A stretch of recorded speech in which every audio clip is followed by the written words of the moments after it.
Immigration. What you need to know about crossing the border. The definition of immigration is the movement of people to a region or country to which they aren't native to settle there, especially for the purpose of becoming permanent residents or future citizens. An immigrant is a person who comes to permanently settle in a country or region. Most of us are born inside the border. We are born with the right to travel wherever we want, and we have the right to an education in this country. We don't have to renew permits every 6 months just to be able to live here. We don't have to worry about family members being left behind or forced to go back when trying to get a better shot at life. We aren't mesmerized by illusions of a country that will give us a better life and more opportunities for ourselves and our children. But when around 3 million people every day risk everything to have a chance at this better life, and when an average of 400 people die every year for this chance, it seems we have taken many of the things we see as unimportant for granted.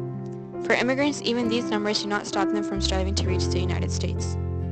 Out of the 3 million people that try to cross the border each day, only 1.2 cross legally.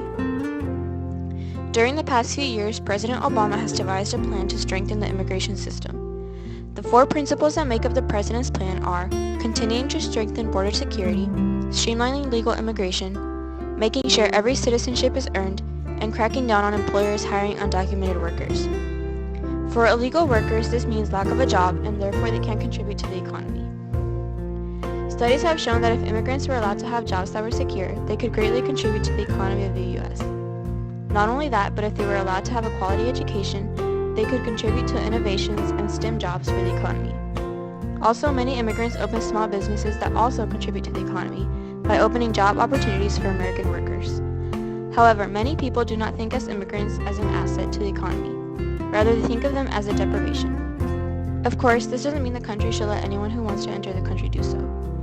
There are always people who don't try to enter the U.S. with good intentions. There are terrorists, smugglers, offenders, all sorts of people who shouldn't be allowed to enter. However, people with a desire to receive a quality education and people who are fleeing oppression or looking for a better job to be able to support their families should be allowed to be able to reach for the opportunities that they are striving for when they try to come to the United States. The U.S. is a country that is looked up to by opportunities for many people, and that is why immigrants want to enter the U.S. However, the portraits painted by former immigrants to their families are not always accurate. For example, people portray the U.S. as a place where you can be rich out of nothing, which is only true sometimes. People also have the misconception that the U.S. isn't a racist country, but the U.S. is not an exception to racism around the world. Immigrants face difficulties all the time simply because of their status.